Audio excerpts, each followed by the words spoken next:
The alarm clock screamed at 5:30 in the morning, its shrill cry cutting through the thin walls of the studio apartment like a knife through paper. Lily Morgan's hands shot out from beneath a threadbare blanket, slapping the snooze button with the practiced precision of someone who had performed this ritual 1,000 times before. Above her head, the ceiling bore water stains that had spread like ink blots over the years, each one a map of pipes that should have been replaced decades ago. Below her feet, the rumble of Murphy's auto repair shop was already beginning its daily symphony of grinding metal and pneumatic hisses. She lay there for exactly 30 seconds, eyes closed, pretending that today might be different, that somehow the weight pressing down on her chest would lift, that the bills stacked on her kitchen counter would magically pay themselves, that her father would walk through the door, healthy and whole, laughing about how it had all been a terrible mistake. But when she opened her eyes, nothing had changed. The apartment was exactly as she had left it the night before, exactly as it had been for the past 3 years. Small, dark, smelling faintly of motor oil that seeped up through the floorboards no matter how many times she scrubbed. The furniture was a collection of things other people had thrown away. The couch sagged in the middle where the springs had given up. The coffee table had 3 legs and a stack of books propping up the fourth corner. The kitchenette was so small that opening the refrigerator meant you couldn't open the oven at the same time. This was home. Lily swung her legs out of bed and her feet hit the cold linoleum floor. She had stopped wearing slippers months ago when the soles wore through. Another expense she couldn't justify. She moved through her morning routine with the efficiency of a machine, teeth brushed in exactly 2 minutes, hair pulled back into a ponytail that hid the fact she hadn't been able to afford a haircut in 6 months, face washed with bar soap because facial cleanser was a luxury from a different life. In the corner of the apartment, separated by a thin curtain she had hung from a tension rod, was her father's space. Robert Morgan lay in the hospital bed they had managed to get covered by insurance, his breathing steady but labored. At 57, he looked older than men twice his age. His skin had taken on that grayish pallor that comes from kidneys that no longer function properly. His hands, once strong enough to lift steel beams on construction sites, now trembled when he tried to hold a coffee cup. Lily prepared his medications with the care of a nurse, though she had no formal training. She had learned through necessity, through late-night internet searches and carefully worded questions to the dialysis technicians. 7 pills in the morning, each one a different color, a different size, a different purpose. She arranged them in the small plastic cup and set it on the tray beside his bed, along with a glass of water. She didn't wake him. He needed whatever rest he could get. Instead, she left a note in the large print because his eyesight had started to fail too. "Morning, Dad. Took your pills. Left at breakfast in the microwave. Dialysis at 2. Love you always. Lily." On the wall beside his bed hung a photograph in a simple frame. It showed a younger Lily, perhaps 7 or 8 years old, standing beside an older woman with kind eyes and silver hair, pulled back in a neat bun. The woman's hands were raised, fingers forming shapes that most people wouldn't understand. Sign language. The woman was Catherine Morgan, though everyone had called her Kate, Lily's grandmother. The woman who had raised her while Robert worked double shifts. The woman who had taught her that silence didn't mean empty, that hands could speak louder than voices. Kate had been deaf since she was 28. A car accident, Lily had been told. A drunk driver who ran a red light and destroyed the hearing centers of Kate's brain along with 3 vertebrae in her spine. But Kate had never let it define her. She had learned sign language and taught it to Lily with the patience of a saint. She had worked as a music teacher, incredibly teaching piano by feeling the vibrations through the floor, by watching the mechanics of her students' hands on the keys. Kate had died 18 months ago, and the hole she left behind was still raw. Lily touched the photograph gently, her fingers tracing the outline of her grandmother's face. Then, almost unconsciously, her hand moved into a sign, one that Kate had taught her when she was small. The sign for grandmother wasn't the standard American sign language version. It was something unique, something special. Touch the chin, then twist the pinky finger in a small circle. A home sign, Kate had called it, something she and her sister had invented as children. Her sister. That was the strange part. Kate had always said she was an orphan, that she had no family left except Robert and Lily. But sometimes, late at night when she thought Lily was asleep, Kate would sit by the window and sign to someone who wasn't there.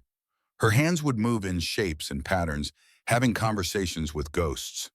Lily had asked once who Kate was talking to, and the old woman's face had crumpled with a sadness so profound that Lily had never asked again. The buzzing of Lily's phone pulled her back to the present. a notification, an email. The subject line made her stomach drop even before she opened it.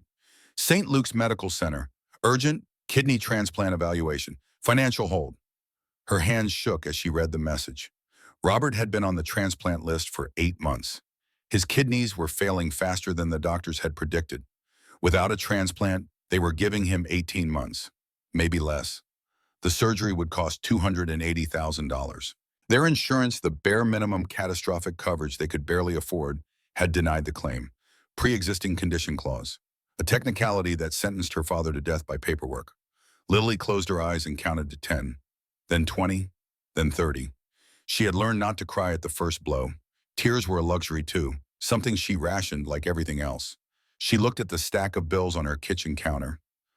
Past due notices in red, final warnings in bold. The math was simple and brutal. 3 jobs, $3,400 a month before taxes. Against rent of $1,400 for this shoebox that smelled like motor oil. Against medical bills of $1,800 that never seemed to get smaller no matter how much she paid. Against food and utilities and student loan minimums that added another $1,200. She was drowning in slow motion and nobody was throwing her a rope. The morning shift at the coffee shop was a blur of espresso machines and entitled customers who thought $5 for a latte gave them the right to speak to her like she was dirt on their shoes. The afternoon was medical transcription work, her fingers flying across the keyboard as doctors' voices droned through her headphones, describing procedures she couldn't afford for the father she was losing. And now, at 4:45 in the afternoon, she stood in the employee locker room of the Sterling Room, staring at her reflection in the tarnished mirror. The Sterling Room was not just a restaurant, it was a temple to wealth, a cathedral where the rich came to worship at the altar of excess. 5 stars, 3 Michelin recommendations, a wine list that started at $400 a bottle. The kind of place where appetizers cost more than Lily's weekly grocery budget and the clientele wore watches worth more than her yearly salary. She adjusted her uniform, a black dress that management insisted be dry cleaned weekly at her own expense. The fabric was stiff with starch, smelling faintly of chemicals and the lemon polish they used on every surface. Her hands smoothed down the white apron, checking that it was perfectly tied, perfectly centered, perfectly invisible. In this world, she was meant to be invisible. A pair of hands that delivered food and cleared plates. A smile without a personality. A service without a soul. The locker room door banged open and Marcus Brennan strode in, his presence filling the small space like poisonous gas. Marcus was the floor manager, and he wore his authority like armor. He was 38, but moved like a man who had something to prove every moment of every day. His hair was slicked back with enough product to survive a hurricane, gleaming under the harsh fluorescent lights. His suit was expensive but slightly too tight, as if he had gained weight since buying it and refused to admit it.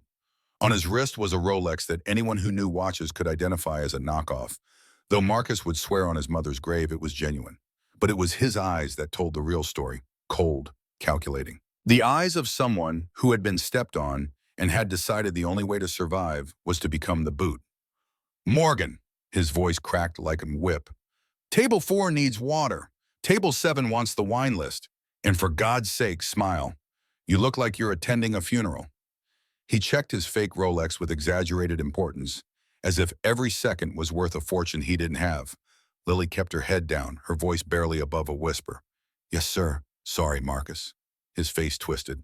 "That's Mr. Brennan to you." She moved past him, feeling his eyes on her back, feeling the contempt radiating from him like heat from asphalt in summer.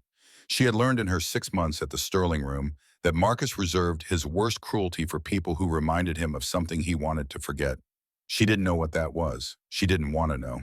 The dining room was a stark contrast to the utilitarian brutality of the employee spaces. Here, everything was designed to make the wealthy feel like they deserved their wealth. Crystal chandeliers dripped from the ceiling like frozen tears, each one worth more than Lily's father's medical debt. The carpet was so thick it swallowed the sound of footsteps, creating an artificial hush that made every conversation feel like a conspiracy. The walls were covered in silk wallpaper the color of old money, and the artwork was the kind that came with insurance policies and armed guards. This was the playground of New York's elite, the Vanderbilts and the Astors, and the new tech billionaires who wore hoodies that cost $5,000 and claimed they were just regular people. They came here to see and be seen, to make deals worth millions while pretending they were just having dinner. Tonight, the atmosphere was particularly electric. The staff was buzzing with the kind of nervous energy that came before a storm. Lily could feel it as she moved through her section, refilling water glasses and removing empty bread baskets. The other servers were whispering to each other, their eyes bright with a mixture of excitement and calculation. Ashley Reeves, one of the senior waitresses, was practically vibrating with anticipation. Ashley was 26 and treated the Sterling Room not as a job but as a hunting ground.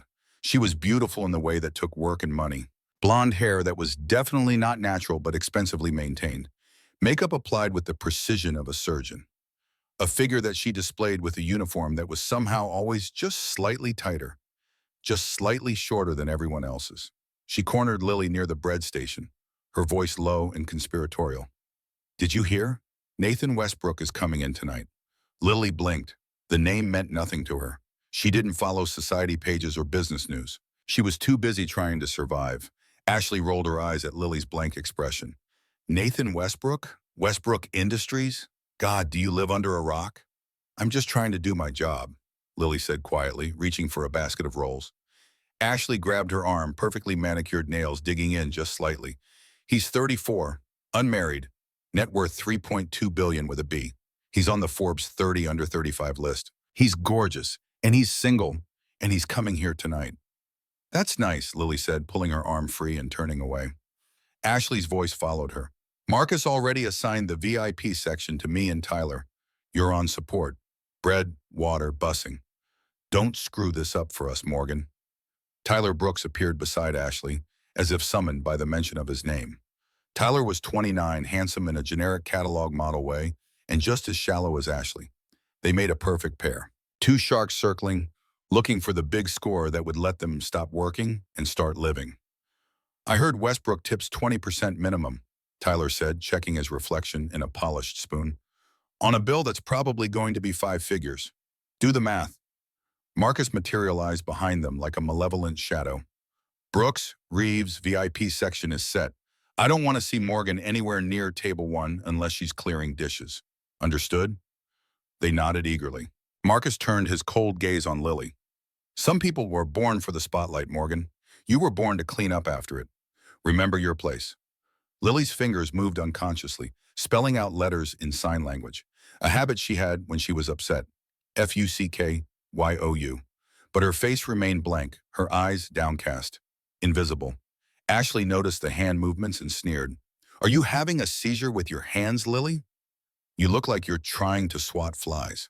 Before Lily could respond, the front doors of the Sterling Room opened. Not with a bang, not with fanfare, but with the heavy, expensive whoosh of perfectly balanced hinges and imported wood. The kind of door that cost more than a car and whispered its price with every movement. The chatter in the restaurant didn't stop, but it shifted. The pitch changed. Heads turned with the carefully practiced discretion of people who were too important to look impressed, but couldn't help themselves. Nathan Westbrook walked in. He was taller than his photograph suggested, standing at least 6'2". His charcoal suit was Tom Ford, perfectly tailored to his frame with the kind of precision that cost $8,000 in a personal fitting. His face was all sharp angles and clean lines, the kind of aristocratic bone structure that came from generations of selective breeding and good nutrition. His eyes were steel gray, scanning the room with the assessing gaze of a predator evaluating new territory. But he wasn't alone. His hands gripped the handles of a wheelchair, pushing it with a careful steadiness that spoke of practice and concern. The wheelchair itself was expensive, ergonomic, the kind of medical equipment that insurance rarely covered and cost as much as a used car.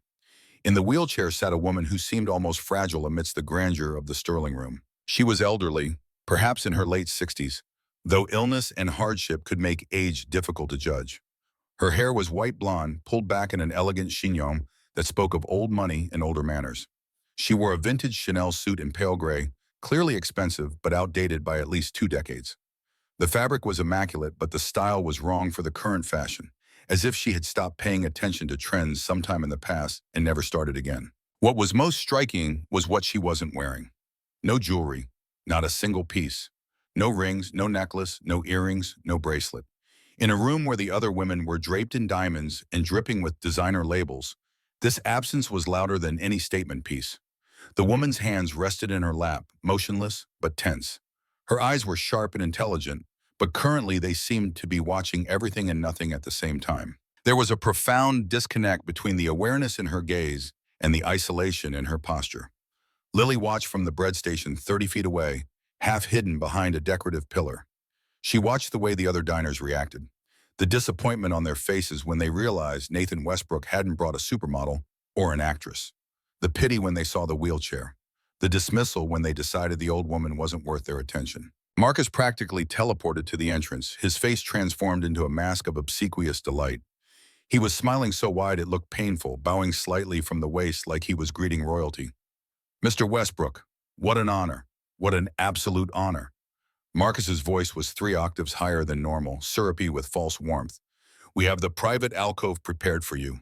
Best view in the city. The sunset tonight will be spectacular."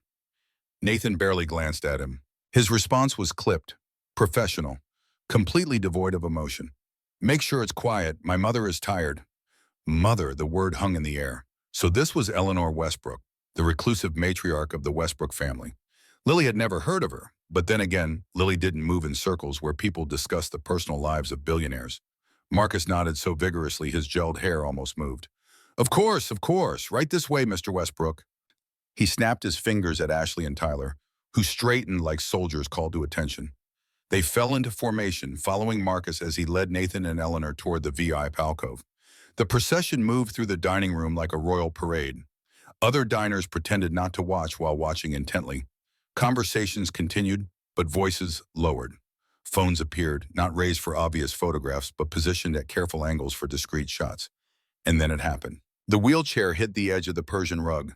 The rug was antique, Turkish, worth probably $50,000 and utterly impractical for a space where a wheelchair needed to navigate. The edge had curled up slightly, just an inch, barely noticeable to someone walking. But for wheels, it was a cliff.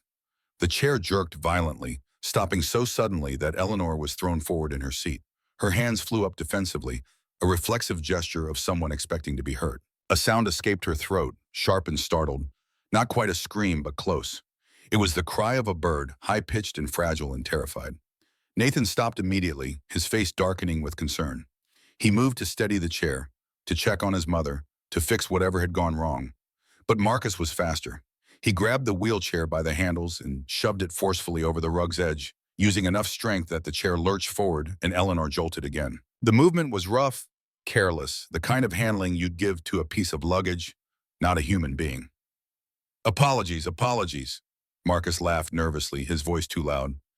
"These rugs, antique, beautiful but impractical. We really should replace them." He was talking to Nathan, not to Eleanor. His eyes were on the billionaire, seeking approval, seeking forgiveness. He didn't look at the woman in the chair. Didn't see the way her eyes had gone wide with panic. Didn't notice the way her hands were trembling. And then Marcus did something that made Lily's blood run cold. He patted the back of Eleanor's wheelchair, not gently, not respectfully, but with the false familiarity of someone talking to a child or a pet. His hand landed on the chair's back with a dull thump, and Eleanor flinched at the impact. You're fine, Marcus said, his voice taking on that particular tone that people use when speaking to those they assume can't understand them. Loud, slow, over-enunciated. "Don't worry, Mom. We'll get you seated. We'll get you some nice soup. Something easy to eat." He spoke to her the way you would speak to someone senile, someone mentally deficient, someone who couldn't possibly understand the complexity of normal conversation. Eleanor looked up at him, her mouth opened, then closed. She was trying to say something, but no words came out. Her hands moved slightly, fingers forming shapes that most people wouldn't recognize. From her vantage point at the bread station, Lily recognized them. Eleanor wasn't confused. She wasn't senile. She was deaf.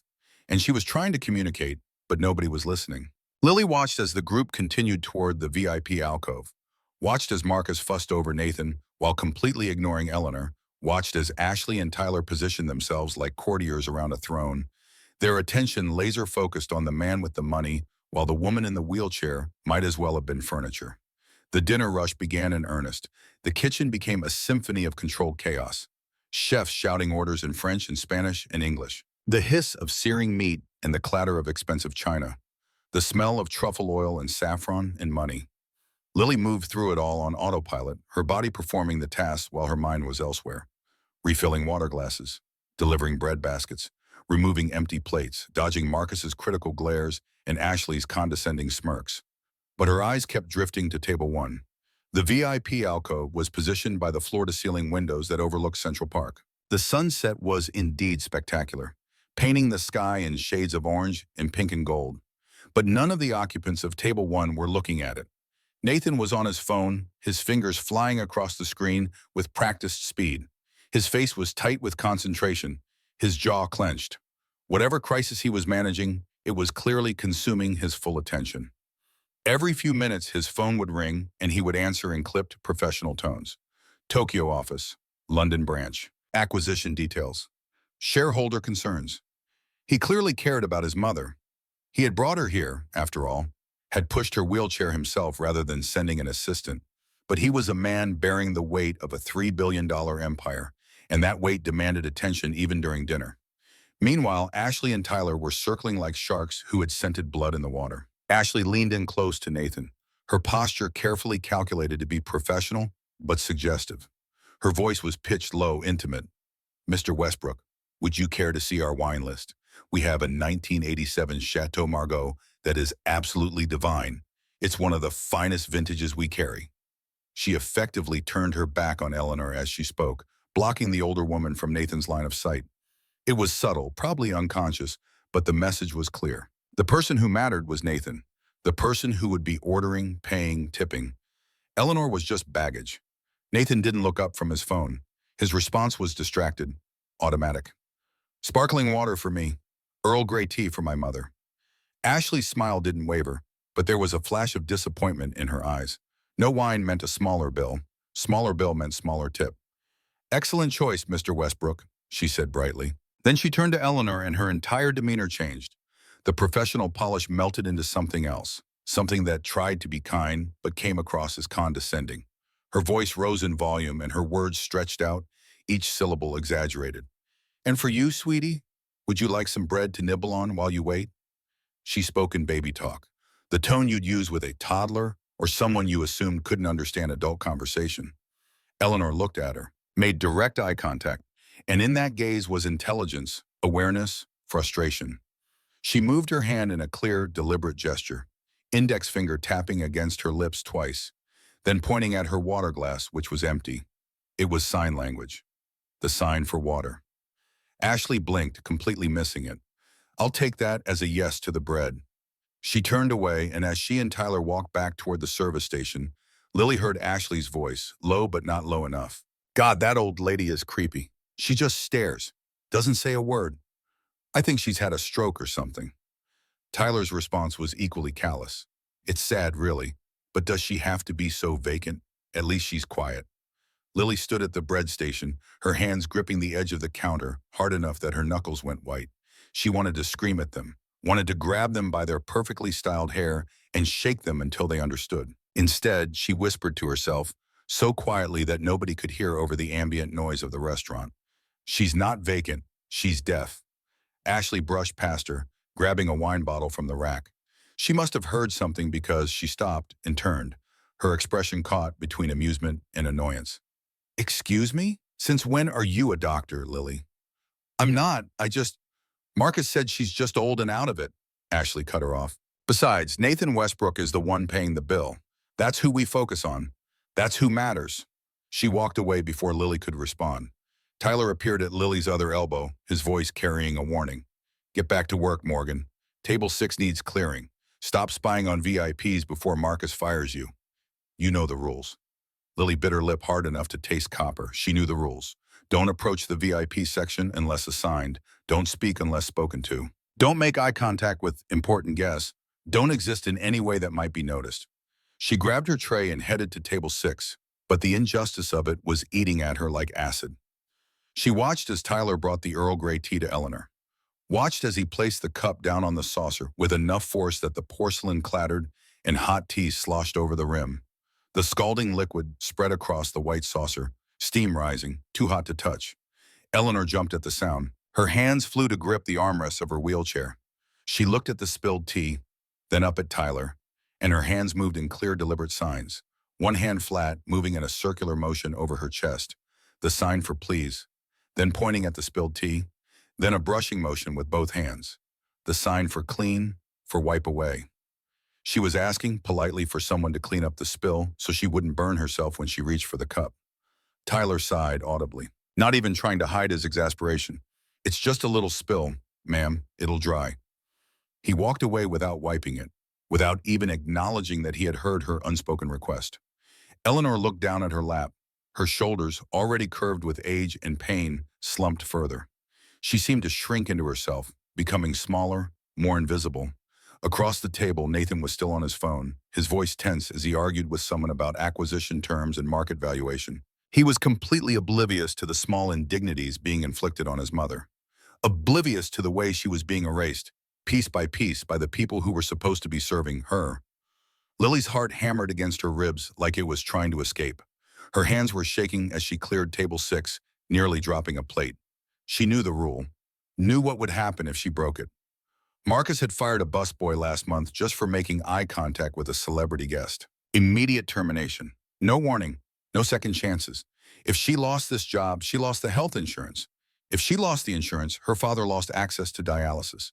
If her father lost dialysis, he died. The math was that simple, that brutal.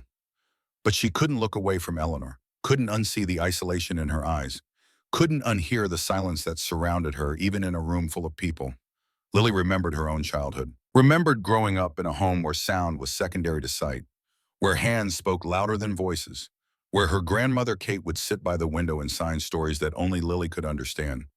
Kate had lost her hearing at 28, a car accident that destroyed her auditory nerves and left her in a world of perpetual silence.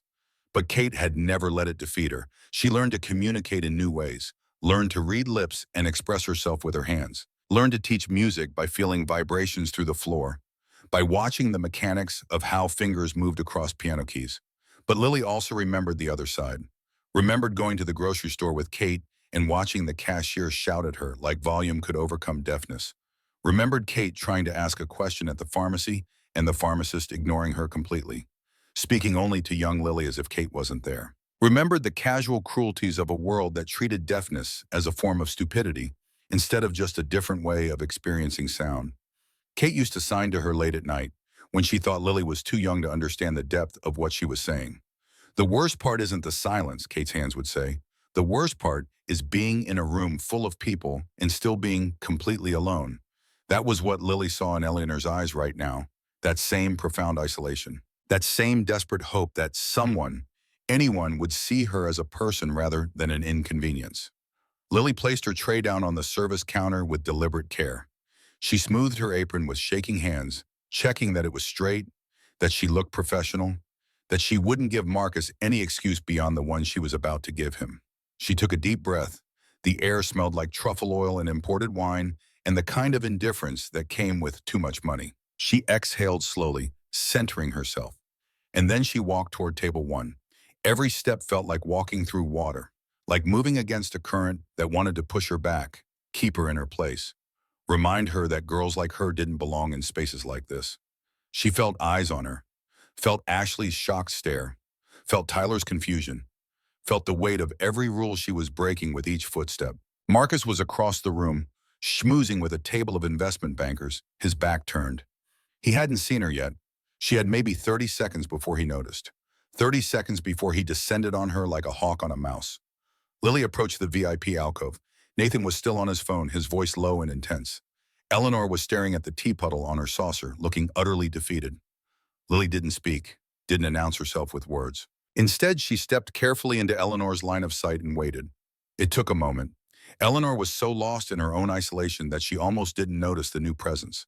But then her eyes lifted, and she saw Lily standing there. The old woman startled, her hands gripping the wheelchair armrests. Lily raised her hands.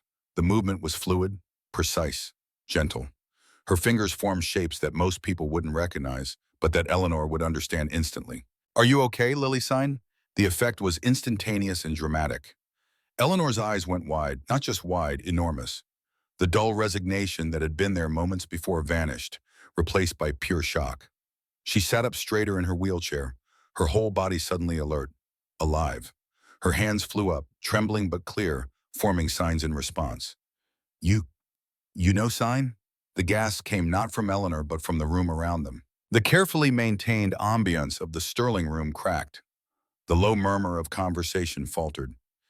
Heads turned, no longer with discretion, but with open curiosity. And Nathan Westbrook stopped typing. He lowered his phone to the table with deliberate slowness, the way someone might put down a weapon before a fight. His steel gray eyes lifted, first to his mother, and what he saw there made his entire expression change. Eleanor was leaning forward in her wheelchair, her face transformed. Tears were already forming in her eyes, but she was smiling, actually smiling, an expression Nathan realized with a jolt that he hadn't seen on her face in years. Then his gaze shifted to the waitress, to Lily. Lily felt the full weight of his attention land on her like a physical force. His eyes were sharp, assessing, taking in every detail. The frayed collar of her uniform that she had tried to hide, the nervous trembling of her hands. The way she stood like she was ready to run at any moment. Panic flared in Lily's chest, hot and immediate. She had overstepped, had broken every rule, was bothering a billionaire's mother, was about to lose the job she desperately needed. "I'm sorry," she stammered, and her voice came out cracked and small. I noticed she was trying to communicate, and I thought." Before Nathan could respond, a shadow fell across the table. Marcus Brennan appeared like a storm-given human form. His face was purple with rage, a vein visibly throbbing at his temple.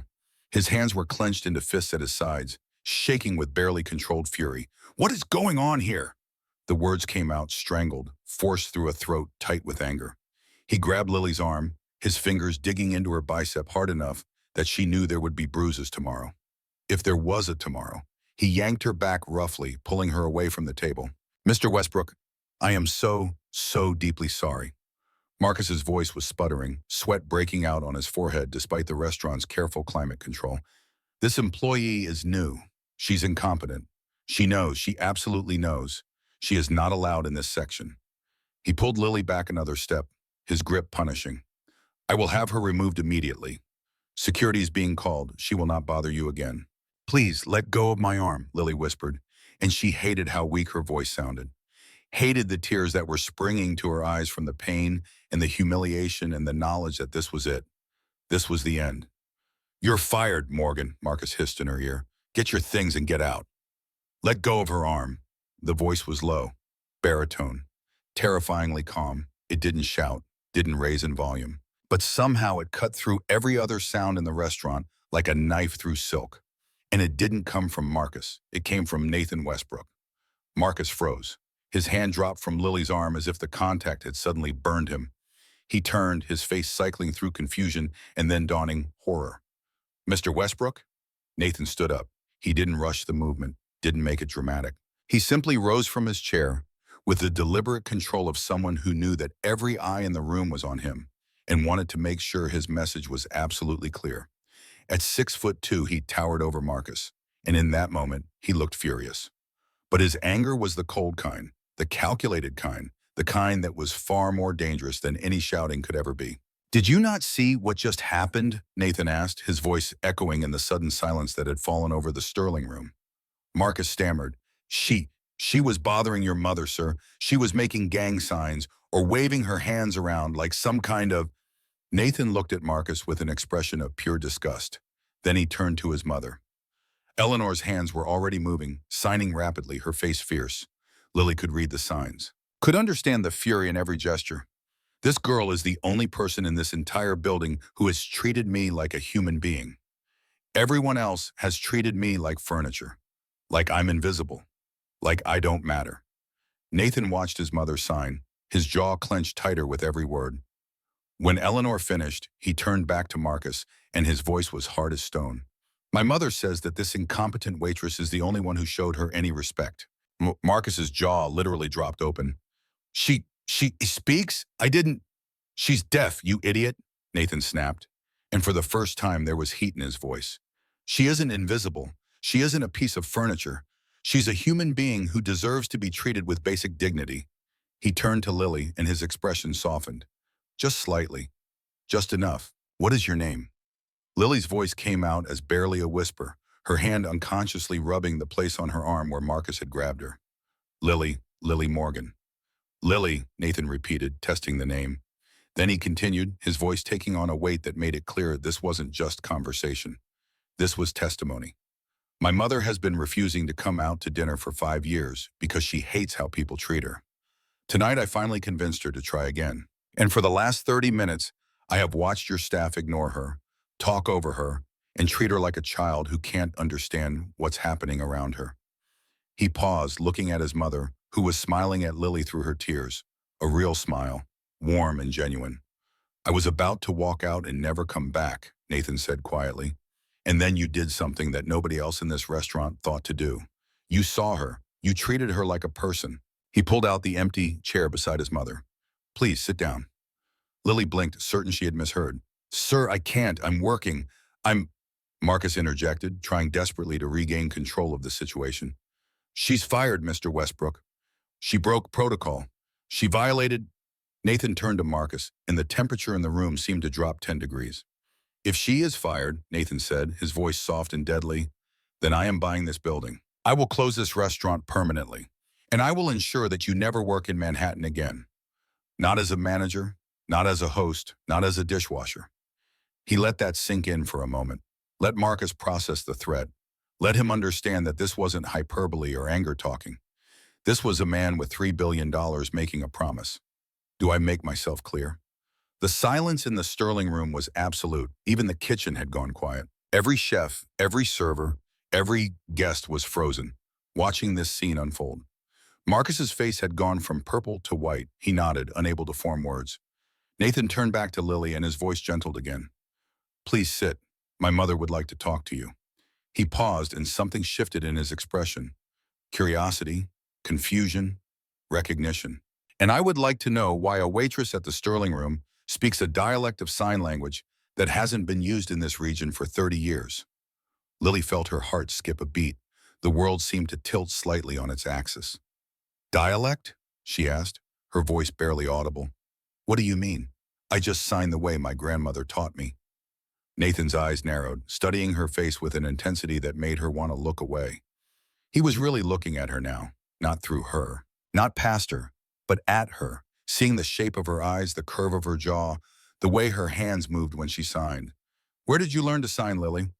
My grandmother, she said, and she taught me when I was little. She passed away 18 months ago. What was her name? The question seemed simple, innocent. But the way Nathan asked it, the way Eleanor was suddenly gripping the armrests of her wheelchair, the way the very air seemed to hold its breath waiting for the answer, made Lily realize that somehow, impossibly, this answer mattered more than anything she had ever said in her life. Catherine, Lily whispered. Catherine Morgan. Everyone called her Kate. Eleanor let out a sound that was half gasp, half sob. Her hand flew to her mouth, and she was shaking so violently that Lily thought she might fall out of her wheelchair. Nathan moved quickly to steady her, but his eyes never left Lily's face. Eleanor's hands moved, trembling so hard she could barely form the shapes. Lily read them anyway. It's her. Nathan, look at her face. Really look. It's Kate's granddaughter. It's her. Nathan stared at Lily. The color drained from his face so completely that for a moment Lily thought he might be the one who was going to faint. His voice came out strangled, barely controlled. Lily, your grandmother. Did she ever mention having a sister? Lily shook her head, confusion and fear warring in her chest. No, she always said she was an orphan, that she had no family left except me and my dad. Nathan took a deep breath. When he spoke again, his words fell like stones into still water, creating ripples that would change everything. She lied. The words hung in the air like smoke after a gunshot. She lied. Two simple words that had the power to rewrite everything Lily thought she knew about her grandmother, about her family, about herself. Lily stood frozen beside the table, her mind refusing to process what Nathan had just said. Around them, the Sterling room had become a theater, and everyone was watching the drama unfold. The other diners had given up any pretense of minding their own business. Phones were out, not even bothering to hide anymore. This was the kind of moment that would be discussed in society columns and gossip blogs by morning. Nathan seemed to realize this at the same moment. His jaw tightened, and he made a swift gesture to Marcus, who was still standing nearby, pale and trembling. Clear the restaurant, Nathan said, his voice brooking no argument. Everyone, now. Marcus blinked. Sir, we have other guests who... I'll pay for every table. Full price for their meals, plus 20%. But I want this room empty in 5 minutes. The authority in his voice was absolute. Marcus scrambled to obey, snapping his fingers at the other staff. Within moments, there was a flurry of activity. Confused diners being ushered out with profuse apologies and complimentary vouchers. Servers clearing tables at speed. The kitchen staff peeking through the porthole windows, trying to understand what was happening. Ashley shot Lily a look of pure venom as she passed, but Lily barely registered it. Her entire world had narrowed to the two people at this table. To Nathan Westbrook, who was looking at her like she was a puzzle he needed to solve. And to Eleanor, who was crying silent tears that streamed down her weathered cheeks unchecked. When the last diner had been escorted out and the front doors closed with a definitive click, the silence that fell was profound. Just the three of them in this enormous space designed for hundreds. The crystal chandeliers still glittered overhead. The silk wallpaper still whispered money. But now it felt like a stage after the audience had left. Nathan pulled out the chair beside Eleanor again. "Please, Lily, sit." This time she did. Her legs were shaking too badly to keep standing. She sank into the velvet cushioned seat, acutely aware of how out of place she looked. A waitress in a cheap uniform sitting at a table that cost more per night than she made in a month. Nathan sat back down across from them and poured sparkling water into a crystal glass, sliding it across the table to Lily. The gesture was so casual, so normal, and yet it felt momentous. She couldn't remember the last time someone had served her anything. "Thank you," she whispered. Though she didn't touch the glass, her hands were clasped tightly in her lap to keep them from shaking. Eleanor reached across the table, her papery hand covering Lily's work-roughened fingers. The contrast was stark. Eleanor's hand showed her age, but also her life of privilege. Manicured nails, soft skin, the kind of care that came from never having to scrub floors or wash dishes. Lily's hands were red and chapped, the nails clipped short because she couldn't afford to maintain them, calluses on her palms from carrying heavy trays. But Eleanor's grip was warm, gentle. And when Lily looked up into the older woman's eyes, she saw something that made her chest ache. Recognition, love, hope. Eleanor's hands moved, forming signs that Lily read automatically. Kate didn't just have a sister, she had a twin. The words didn't make sense at first. Lily's brain tried to reject them, to find some logical explanation that would let her grandmother's story remain intact. But Eleanor was already continuing, her signs deliberate and clear. Identical twins, born September 14th, 1956, Eleanor and Catherine Hartley. Nathan leaned forward, his elbows on the table, his intense gaze fixed on Lily. "Let me tell you the version of this story I grew up with. Then my mother will tell you what really happened." His voice was measured, controlled, but Lily could hear the undercurrent of emotion. This wasn't easy for him either. Whatever he was about to reveal was going to hurt. Eleanor and Catherine Hartley were twin girls born to a middle-class family in Boston, Nathan began. They were normal, healthy babies. But when they were 3 years old, they both contracted scarlet fever. The infection was severe. When it passed, they had both lost their hearing completely. Lily's breath caught. Kate had always said she lost her hearing at 28 in a car accident. Another lie.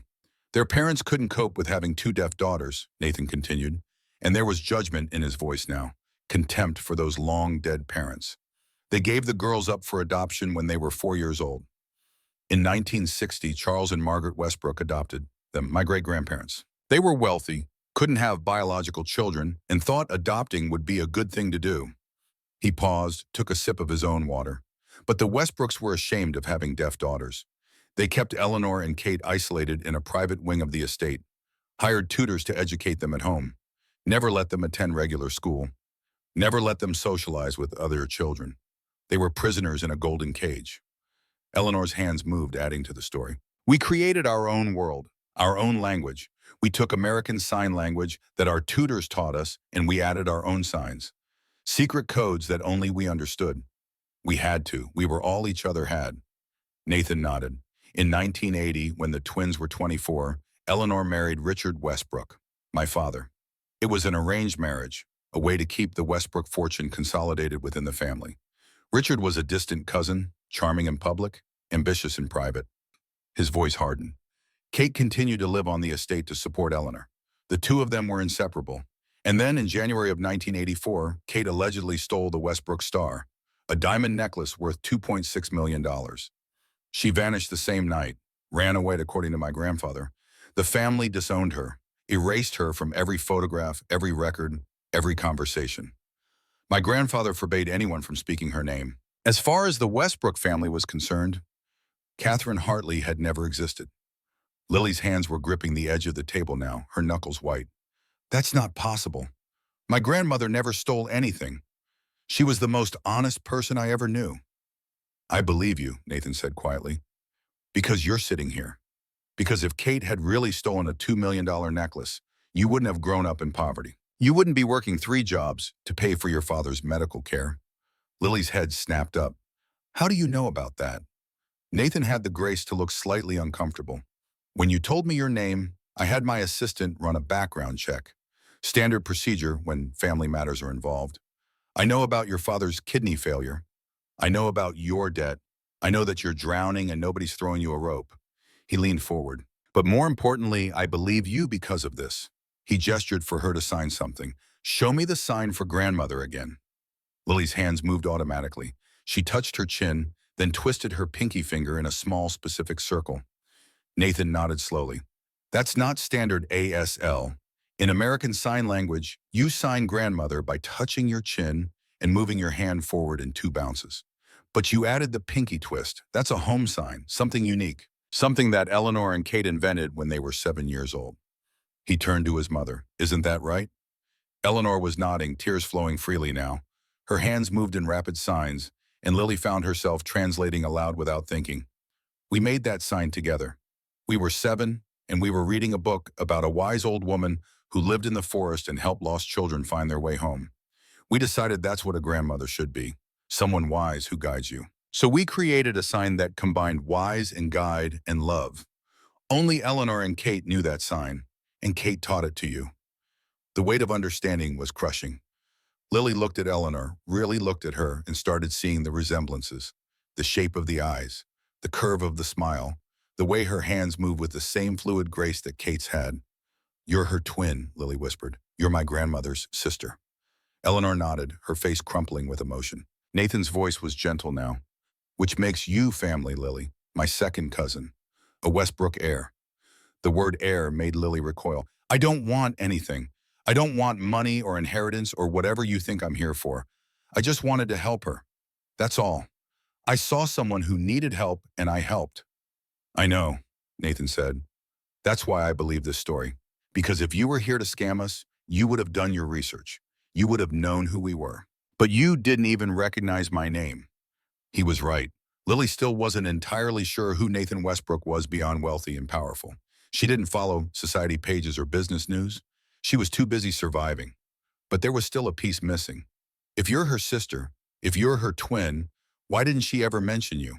Why did she say she had no family? The question hit Eleanor like a physical blow. Her hands trembled as they formed the signs, and Nathan translated aloud, his voice thick with suppressed anger. Because Richard made her disappear. My husband, my father, he framed Kate. She didn't steal that necklace. He planted it in her coat pocket before a New Year's Eve gala in 1984. Nathan's hands clenched into fists on the table. According to my mother, my father gave Kate an ultimatum. Leave and never contact Eleanor again, or he would have the police arrest her for theft. But the real threat was worse. He told Kate that if she didn't disappear, he would have Eleanor declared mentally incompetent and institutionalized. Lily felt sick. He would put his own wife in an asylum? In the 1980s, it was easier than you'd think, Nathan said bitterly, especially for a deaf woman. My father could have paid doctors to declare her unfit, could have had her committed to some facility where she'd spend the rest of her life drugged and forgotten. Eleanor's signs were angry now, sharp and fierce. Kate left to save me. She sacrificed everything, her home, her family, her inheritance, her future. She did it to protect me from the monster I married. The restaurant felt too big around them, too empty. Lily's mind was racing, trying to reconcile the grandmother she knew with this story of sacrifice and betrayal. Kate, who clipped coupons and wore the same 3 dresses for years. Kate, who taught piano to children for $10 an hour because that's all their parents could afford. Kate, who died with nothing but a photograph and a few pieces of worn furniture. That same Kate had once been Catherine Westbrook, had once lived in a mansion, had once been part of one of New York's wealthiest families, and she had given it all up to save her sister. We need to see my father, Lily said suddenly. He needs to know. He might remember things, might know things that Kate told him. Nathan was already standing, pulling out his phone. Where is he? St. Luke's Medical Center, room 512. But it's late. Visiting hours are... I don't care about visiting hours, Nathan said, already dialing. I'm Nathan Westbrook, and I'm going to see my family. They'll let us in. 20 minutes later, they were in a black limousine heading towards St. Luke's. Lily had never been in a limousine before. The leather seats were butter soft. The interior smelled of expensive cologne and coffee from the minibar.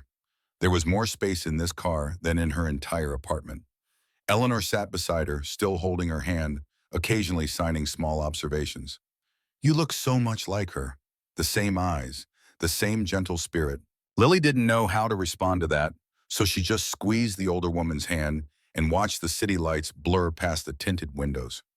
Nathan was in CEO mode, his laptop open, making calls with clipped efficiency. I need the 1984 police reports for the Westbrook Star theft. Yes, all of them.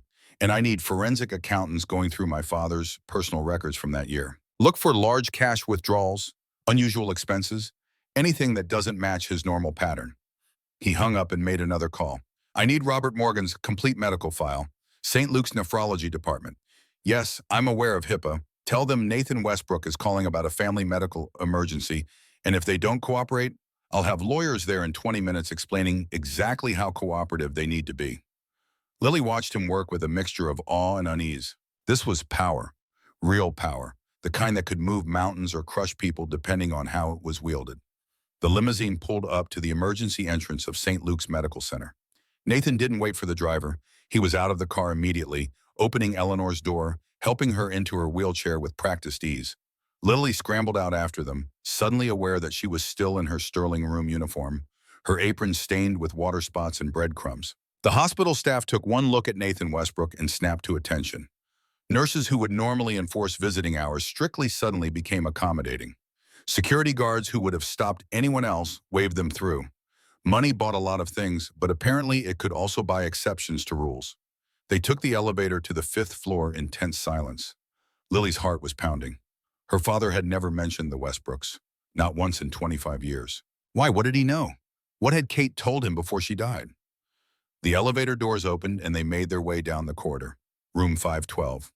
The door was partially open and Lily could hear the steady beep of the dialysis machine, the soft wheeze of her father's breathing. She pushed the door open slowly. Dad? Robert Morgan was in the hospital bed, asleep, or maybe just resting with his eyes closed. At 57, he looked 20 years older. Kidney failure had stolen his color, his strength, his vitality. His skin was gray, his frame gaunt beneath the hospital gown. Lily's voice was soft. Dad, I'm sorry it's so late. Something happened and... Robert's eyes opened. He saw Lily first and smiled weakly. Lil, good to see you, sweetheart. How was work? Then his gaze moved past her, to the man in the expensive suit, to the woman in the wheelchair. And the color that had been absent from Robert's face drained away even further until he looked like a corpse. The heart monitor beside his bed began beeping faster, the numbers climbing into dangerous territory. You! Robert's voice came out as a rasp, filled with venom. He pointed a shaking finger at Eleanor. Get out of this room right now. Lily rushed to the bed. Dad, stop, please. They're family. This is Eleanor. She's Grandma Kate's. I know exactly who she is, Robert cut her off, his voice stronger now, fueled by rage. She's the reason we have nothing. She's the reason my mother died, broken-hearted. She's the reason I grew up in poverty. Watching my mother work herself to death, scrubbing floors. He tried to sit up, coughing violently. The monitors were screaming now. A nurse burst through the door, alarm on her face. Mr. Morgan, you need to calm down. Your blood pressure is... I don't care about my blood pressure, Robert shouted. I want them out. I want... His words dissolved into coughing. The nurse was pushing buttons, calling for help. 2 more nurses appeared, then a doctor. Nathan stepped forward, his hands raised in a gesture of peace. Mr. Morgan, please. My mother didn't know the truth. She thought Kate was dead. Robert's laugh was bitter, broken by coughs. Convenient. Everyone in your family has convenient amnesia when it comes to the people you destroy. Eleanor's hands moved, forming signs that Robert clearly understood because his eyes tracked the movements, even as rage distorted his features. Robert, please listen, Eleanor signed, and Lily translated without thinking. I didn't know Kate was alive. Richard told me she died. Car accident, 1988. He showed me a death certificate, a grave. Robert froze. The coughing stopped. The room went silent, except for the beeping monitors and the wheeze of the dialysis machine. What? Robert's voice was barely a whisper now. Eleanor's signs were desperate, her face streaked with tears.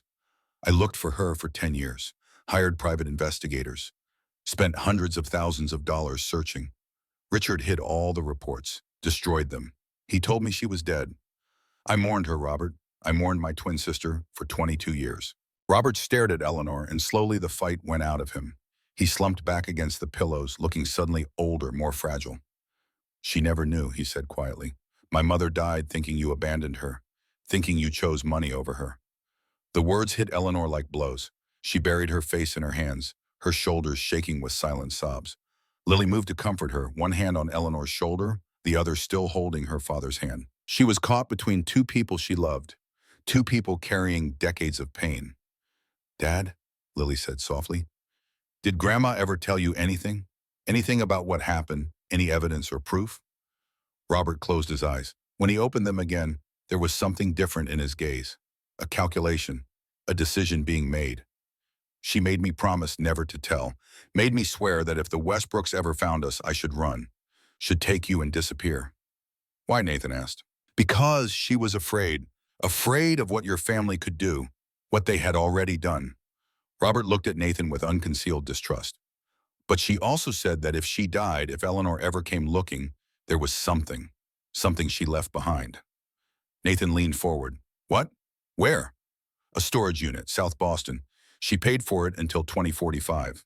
Automatic withdrawal from a trust fund she set up with money from an insurance settlement. Lily's mind raced. The car accident. In 2010, she got $340,000. Robert nodded. She put most of it away, said it was for Eleanor, for when Eleanor finally found us. He looked at the older woman in the wheelchair. She never stopped believing you'd come, never stopped hoping.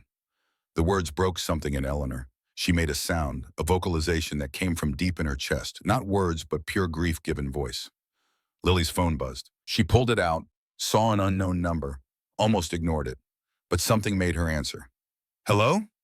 The voice on the other end was male, cold, corporate, professional in the way that made it clear professionalism was being used as a weapon.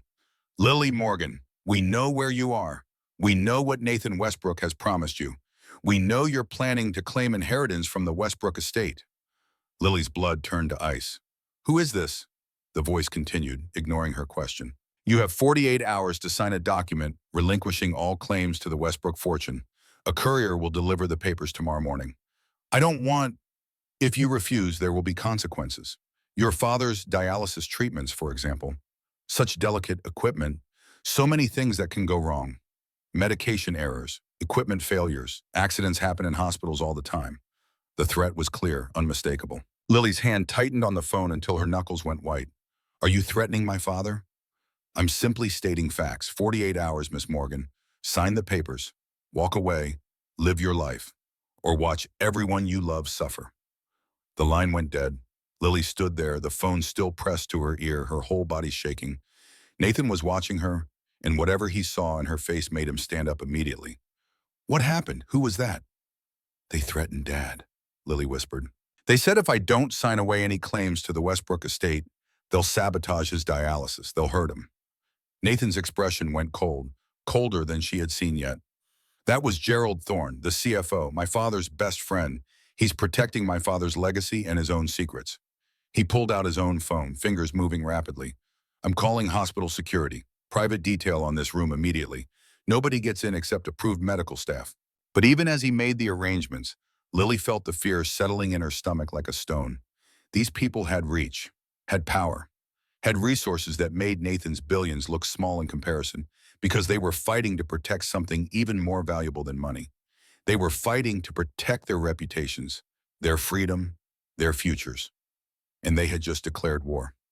The night stretched on like a wound that refused to close. Nathan made phone calls with the intensity of a general preparing for battle. Hospital security arrived within 15 minutes. Two serious-looking men in suits who positioned themselves outside room 512 with the kind of alertness that suggested they knew exactly how dangerous this situation had become. Private nurses were hired to monitor every medication, every procedure, every person who came near Robert Morgan. But even with all these precautions, Lily couldn't shake the feeling that they were fighting a hydra. Cut off one head and two more would grow back. The Westbrook board had resources, connections, decades of accumulated power. What did she have? A grandmother's ghost and a billionaire who might decide tomorrow that protecting her was more trouble than it was worth. Nathan seemed to read her thoughts. He looked up from his laptop, his steel gray eyes finding hers across the hospital room. I know what you're thinking, that I might abandon you, that when this gets ugly, I'll choose the easy path. Lily said nothing, but her silence was answer enough. My father was a monster, Nathan continued, his voice low and controlled.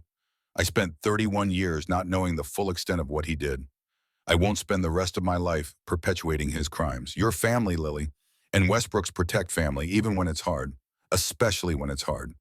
Before Lily could respond, Nathan's phone rang. He glanced at the screen and his expression hardened. It's him, Thorne. He put it on speaker. Gerald Thorne's voice filled the hospital room, smooth and cultured and absolutely venomous beneath the professional veneer. Nathan, we need to discuss this situation rationally, as colleagues, as people who understand how the world really works. The world where you threaten sick men in hospital beds? Nathan's voice was ice. That world? A pause, then Thorne's laugh, completely devoid of humor. I made no threats. I simply pointed out facts. Medical care is complicated. Things can go wrong. Stop playing games, Gerald. You called Lily.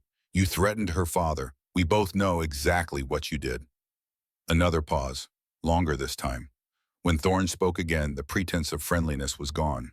Your father built this empire, Nathan. He did what was necessary to protect it, to grow it. And now you want to burn it all down for some waitress who claims to be related to a woman who's been dead for 40 years? Kate Morgan died 18 months ago, Nathan corrected, and she has a granddaughter, who happens to be the rightful heir to 1/3 of the Westbrook estate. According to who? A dead woman's word? We have legal documents. Disownment papers signed by Charles Westbrook himself. Signed under duress, after Kate was framed for a crime she didn't commit. I have evidence, Gerald, and tomorrow morning at 9 a.m., there's going to be an emergency shareholder meeting. You're going to want to be there. The silence on the other end was profound. Then quietly, with an undercurrent of real threat, Thorne said, You're making a mistake, Nathan. One you can't take back. No, Nathan replied. My father made the mistake. I'm fixing it. He hung up. Eleanor had been watching this exchange with wide eyes. Her hands moved in rapid signs, and Lily translated automatically, her voice hollow. He'll come after us. Gerald won't stop. He has too much to lose. Let him come, Nathan said.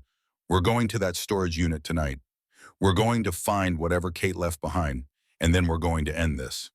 The drive to South Boston took 45 minutes through streets that got progressively darker and more industrial. The limousine felt increasingly out of place as they moved from the gleaming towers of Manhattan into neighborhoods where the American dream had rusted around the edges. Murphy's Auto Repair looked closed and dark as they passed it, and Lily felt a pang seeing the small window of her apartment above the shop, the single light she'd left on, looking lonely against the night sky. The Storage Max facility was exactly as depressing as every storage facility in America. Concrete blocks painted institutional beige, fluorescent lights that hummed and flickered, security cameras that may or may not have been real. The night manager was a kid who couldn't have been more than 22, and his eyes went wide when Nathan Westbrook walked through his door. I need access to Unit 247, Nathan said, sliding a credit card across the counter, along with a folded piece of paper. Lily caught a glimpse of the denomination, $500 bills, plural. The kid didn't even pretend to check the paperwork. Yes, sir, Mr. Westbrook. Right away, sir. Unit 247 was in the climate-controlled section at the back of the facility. The hallway leading to it smelled like dust and forgotten things. Their footsteps echoed on the concrete floor. The unit itself had a rolling metal door secured with a padlock that looked like it had been there for decades. Nathan produced a key that Robert had given them. The lock opened with a protest of rust and time. The door rolled up with a screech of metal on metal.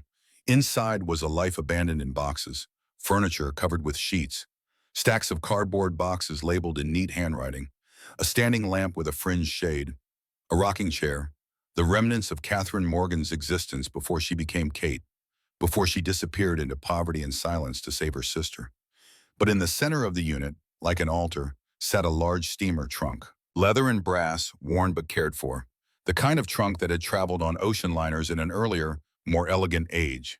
Eleanor wheeled forward, her hands reaching out to touch the trunk's surface.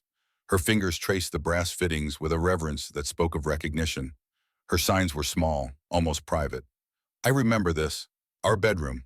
We used to hide inside it when we played. We thought if we closed the lid, we could block out the whole world and it would just be the two of us forever. Lily knelt beside the trunk. There was a small padlock on the clasp, old and weathered. Nathan reached for his phone, probably to call for bolt cutters, but Lily stopped him. Wait. She reached up to the chain around her neck, hidden beneath her uniform. At the end of it was a small key that she'd worn every day since Kate died. She had never known what it opened. Kate had pressed it into her hand the day before she passed, had signed with trembling fingers, "Keep this safe. You'll know when you need it." This was when she needed it. The key slid into the lock like it was made for it, because it was. The lock opened with a soft click that sounded impossibly loud in the quiet of the storage unit. Lily lifted the trunk's lid. The smell that escaped was lavender and old paper and time itself. Inside, organized with the same neat precision that Kate had brought to everything in her life, were layers of the past. On top, a stack of letters bound with faded blue ribbon. 50, maybe 60 letters. The top one was addressed in handwriting that trembled with emotion. For Maggie, when you find me. Maggie, Eleanor's childhood nickname. Beneath the letters, a photo album. Lily opened it with shaking hands. Pictures of a baby, a toddler, a young boy. Each page captioned in Kate's careful script. Robert's first steps, 1988. Robert's first day of school, 1992. Robert's graduation, 2005. The last photo showed Kate with a small girl, both of them laughing. My beautiful granddaughter Lily, 2004. A life documented, a life Kate had wanted Eleanor to see, had needed Eleanor to know had been real, had been full, had been worth the sacrifice. But at the bottom of the trunk, wrapped carefully in an old mechanic's rag stained with oil and time, was something else. Lily unwrapped it slowly. Inside was a cassette tape recorder, old and battered, but preserved with obvious care. And beside it, in a plastic case, a single cassette tape. The label read in Kate's handwriting, "Insurance, do not open until Richard Westbrook is dead." Nathan picked up the tape with the care of someone handling a bomb. She knew. She always knew this day would come. They brought everything back to the hospital. It was 3 in the morning and Robert was sleeping, but Lily woke him anyway. Some things couldn't wait for morning. Some truths had been buried long enough. They gathered in the hospital room's small sitting area. Nathan had somehow procured a cassette player from the hospital's ancient dictation equipment. The tape slid into the machine with a soft click. Nathan's finger hovered over the play button. "Once we hear this, there's no going back," he said quietly. "Whatever is on this tape, it's going to change everything." "Then change it," Robert said from his bed. "My mother spent 40 years running from these people. I'm tired of running." Nathan pressed play. Static hissed. Then voices emerged from the past, sharp and clear despite the decades. Richard Westbrook's voice was exactly what Lily imagined evil would sound like. Cultured, educated, completely devoid of empathy. He was slightly drunk, his words occasionally slurring, but his meaning was crystal clear. "Look, Kate, it's simple mathematics. You're the defective one. I'm the heir who matters. Eleanor is useless, can't hear, can't speak properly. She's an embarrassment to the Westbrook name. Every time we go out in public, I have to watch people look at her with pity. Do you know what that does to me?" Kate's voice, younger, terrified but trying to stay strong. "Richard, you can't do this. That necklace isn't yours to use. The debt is yours, not mine." Richard's laugh was cruel. "I'm not asking for your permission. I'm telling you what's going to happen. You're going to be the scapegoat. The police are going to find the Westbrook star in your coat pocket. You're going to disappear. You're going to sign away any claim to the Westbrook fortune. And if you don't, if you fight me on this, I will have doctors declare Eleanor mentally incompetent." A pause, then quieter, more menacing. "I'll have her committed to Bellevue Psychiatric Hospital, the worst ward, the one where they don't bother with rehabilitation, just medication and restraints. She'll spend the rest of her life in a padded room, drugged so heavily she won't even remember her own name. Is that what you want for your sister?" Kate's voice was breaking. "You're evil. God will punish you for this." Richard's response was instant, vicious. God isn't here, Kate. I am. You have until midnight to decide. Disappear and Eleanor stays safe. Fight me, and she disappears into a hole so deep nobody will ever find her. Choose. The tape clicked off. The silence in the hospital room was absolute. Even the machines seemed to have stopped their beeping, though Lily knew that was impossible. It just felt like the whole world was holding its breath. Nathan's face had gone completely white. His hands were clenched so tightly his knuckles had gone bloodless. When he spoke, his voice shook with barely controlled rage. He confessed to blackmail, to fraud, to conspiracy to commit unlawful confinement. My father confessed to everything. Eleanor was crying silently, her shoulders shaking. Robert had tears running down his face. Lily felt like she couldn't breathe, couldn't process what she just heard. This was the man who had raised Nathan. This was the legacy he'd inherited. Nathan stood abruptly, his phone already out. I'm calling my lawyers, now. We're going to bury him. I don't care if he's already dead. I'm going to destroy everything he built on lies. The emergency shareholder meeting was called for 9 a.m. at Westbrook Industries headquarters. Nathan spent the hours until dawn preparing. Conference calls with lawyers, emails to board members, careful leaks to the media, just enough to ensure there would be reporters present, witnesses to what was about to happen. At 8:30, they arrived at the Westbrook building. 47 stories of glass and steel in Midtown Manhattan, a monument to corporate power. Lily felt completely out of place in her borrowed clothes, Eleanor's designer suit from decades ago that had been hastily altered to fit. She was a waitress playing dress-up in a billionaire's world.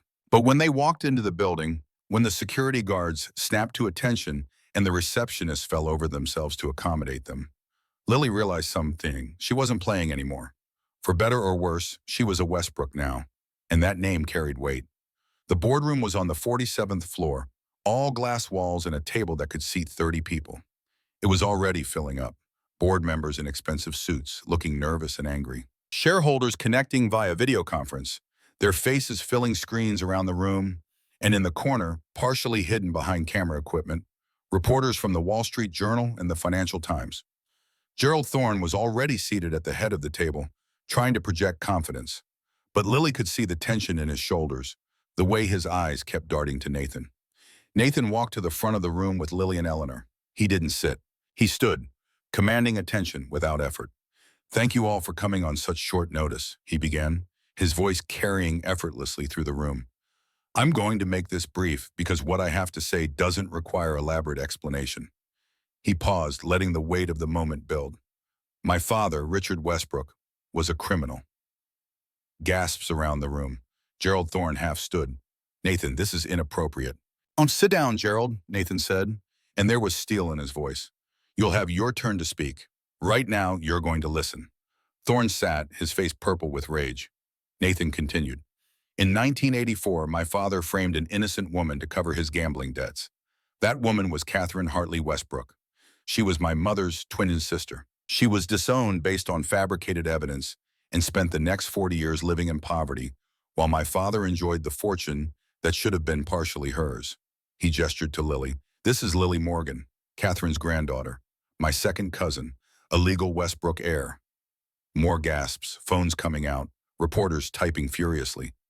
You can't prove any of this, Thorne said. You have no evidence, just the word of a dead woman and a waitress looking for a payout. Nathan smiled. It wasn't a pleasant expression. Actually, Gerald, I have a confession in my father's own voice. Would you like to hear it? The color drained from Thorne's face. Nathan pressed play on the audio system. Richard Westbrook's voice filled the boardroom, laid bare his crimes, his cruelty, his absolute contempt for everyone except himself. The tape played for 3 minutes. It felt like hours. When it ended, the silence was deafening. Nathan spoke into that silence. This company was built on a foundation of lies and blackmail. For 40 years, we have operated as if Catherine Westbrook never existed, as if her erasure was justified, as if my father's crimes were acceptable because they benefited us financially. He looked around the room, making eye contact with each board member. That ends today. I'm proposing a complete restructuring of the board. Gerald Thorne and 6 other members who served under my father will resign immediately. We will conduct a full audit of company finances from 1980 to present, and we will establish the Catherine and Eleanor Westbrook Foundation for Accessibility, funded with $200 million from the family trust. Thorne found his voice. You're destroying everything we built. No, Nathan cut him off. I'm fixing what you destroyed. There's a difference. The vote was called. With the audio recording as evidence, with the media present, with the threat of criminal prosecution hanging over their heads, the shareholders voted overwhelmingly in favor. Gerald Thorne and his allies resigned on the spot, escorted from the building by security. It was over in less than an hour. 40 years of lies ended with a voice from the grave and the determination of one man to be better than his father. But there was still one piece of unfinished business. Marcus Brennan. While the shareholders meeting had been happening, Nathan's legal team had been busy elsewhere. They had subpoenaed the complete security footage from the Sterling room, had traced the anonymous upload that had saved Lily from Marcus's frame job, had built a case that would ensure Marcus spent years in prison. The arrest happened that afternoon. Marcus was working his shift, probably thinking he'd gotten away with it, when NYPD detectives walked through the front door of the Sterling room with a warrant. Nathan had made sure to be there, had made sure Lily was there too. Marcus's face when he saw them was a mixture of rage and terror. He tried to run, actually turned and bolted for the kitchen, but there was nowhere to go. The police caught him before he made it 10 feet. As they handcuffed him, as they read him his rights, Nathan leaned in close. You tried to destroy someone who had nothing. Someone whose only crime was showing kindness. That was your mistake, Marcus. You forgot that kindness matters, that treating people with dignity matters. And now you're going to spend a very long time remembering that lesson. Marcus was still screaming threats as they dragged him out. The staff of the Sterling room watched in silence. Ashley was crying quietly in the corner. Whether from relief or shame, Lily couldn't tell. 6 months later, the world looked different. The Catherine and Eleanor Westbrook Center for Accessibility stood in South Boston, in the same neighborhood where Kate had spent her final years. It was beautiful in its functionality, designed by deaf architects who understood that accessibility wasn't an afterthought, but a fundamental principle. The ground floor housed the Silent Table, a restaurant where deaf and hearing staff worked side by side, where sign language was as common as spoken English, where the menu was available in Braille and every table had tablets for easy ordering. It was opening day, and the crowd was enormous, politicians giving speeches, advocates from the deaf community sharing their stories, media documenting every moment. But what mattered most to Lily was the small group at the reserved table by the window. Robert, healthy now after a successful kidney transplant. Eleanor had been a match, had insisted on being the donor, had signed that giving her sister's son a piece of herself felt like bringing Kate back in some small way. He had gained 40 pounds, looked 10 years younger, and was learning advanced sign language with the enthusiasm of someone making up for lost time. Eleanor herself transformed from the shy, invisible woman in the wheelchair to someone vibrant and engaged. She worked at the center every day, teaching sign language classes, mentoring young deaf adults, finally using her voice and her hands to make a difference. And Nathan, who had stepped away from the day-to-day operations of Westbrook Industries to focus on the foundation, who had discovered that redemption felt better than profit. Lily stood at the front of the room in a tailored cream suit, no longer invisible, no longer just a pair of hands serving food. She was the executive director of the Catherine and Eleanor Westbrook Center. She was a Westbrook heir. She was living the life her grandmother had sacrificed everything to make possible. The speeches ended, and it was her turn. She moved to the microphone, and the room quieted. My grandmother spent 40 years in silence, she began, her hands moving in sign language as she spoke, ensuring everyone in the room could understand. Not because she couldn't communicate, not because she had nothing to say, but because the world wouldn't listen. She paused, looking at the portrait on the wall behind her. Kate, young and beautiful and full of hope, her hands frozen mid-sign, forever saying, I love you. She taught me that silence isn't empty. It's full of meaning, full of love, full of everything that matters. You just have to be willing to listen, to really listen, not just with your ears, but with your eyes and your heart and your whole being. Lily's eyes found Eleanor, found Robert, found Nathan. This center is for everyone who has ever been invisible, everyone who has ever been ignored, everyone who has been told they don't matter because they're different. You matter. We hear you. We see you. Welcome home. The applause was both signed and spoken, hands waving in the air alongside the sound of clapping, a perfect symphony of communication. After the ceremony, after the reporters had left and the politicians had moved on to the next photo opportunity, Lily found herself standing in front of the 3 portrait photographs that hung in the center's main hall. Catherine Morgan Westbrook, Eleanor Westbrook, Lily Morgan Westbrook, 3 generations. 3 women who had survived, who had sacrificed, who had fought to be heard. Eleanor wheeled up beside her, looking at her sister's portrait with eyes that still held grief but also peace. Her hands moved slowly, deliberately. She would be so proud of you, of what you've built, of who you've become. Lily signed back. We built it together, all of us. No, Eleanor corrected gently. She built it first, 40 years ago when she walked away from everything to save me. We're just finishing what she started. Robert joined them, his signing still clumsy but improving. My mother used to say something. I never understood it until now. He signed the words carefully, making sure he got them right. The loudest truths are often spoken in silence. Nathan appeared with champagne, handing glasses around. A toast, he said, to Catherine Morgan Westbrook, who taught us that sometimes the greatest act of love is sacrifice, and sometimes the greatest act of courage is speaking truth to power, even when your voice is silent. They raised their glasses, and in that moment Lily felt something shift. A weight she hadn't known she was carrying suddenly lifted. This was closure. This was justice. This was love spanning 40 years and 3 generations finally finding its way home. Later, as the sun set over Boston and the last visitors trickled out of the center, Lily stood alone in front of Kate's portrait one final time. She raised her hands and signed, knowing nobody was watching, knowing it didn't matter. Thank you, Grandma, for everything, for the sacrifice, for the love, for teaching me that silence can speak louder than any words. She touched her chin, then twisted her pinky finger in that small specific circle. The sign that only 3 people in the world had ever known. The sign that had brought her here, to this moment, to this family, to this purpose. The sign for grandmother, for wise woman, for guide, for love. And though Kate couldn't answer, though 40 years and death stood between them, Lily felt the response in her heart. Welcome home. The Catherine and Eleanor Westbrook Center for Accessibility would go on to help over 8,000 deaf individuals in its first 2 years. It would pioneer new employment programs, new educational initiatives, new ways of ensuring that disability was seen not as limitation, but as different ability. Marcus Brennan would serve 3 years in prison for evidence tampering and fraud. He would emerge a changed man, or at least a quieter one, and would spend the rest of his life working in jobs where he had no power over anyone. Gerald Thorne and 5 other board members would face criminal charges for embezzlement and fraud. Some would serve time. All would lose everything. The Sterling Room would be sold and converted into a community center, its crystal chandeliers and silk wallpaper replaced with something warmer, more welcoming, more human. And Lily Morgan Westbrook would wake up every morning in an apartment that didn't smell like motor oil, would visit her healthy father who no longer feared death from kidney failure, would work alongside her great-aunt Eleanor to build something beautiful from the ashes of tragedy. But more than any of that, she would carry forward Kate's legacy. The understanding that the quietest voices often tell the loudest truths, that kindness matters more than money. That family is not about blood or inheritance, but about who shows up when the world tells you to disappear. And every night before she slept, she would sign to a grandmother she could no longer see, in a language only 2 other people in the world understood.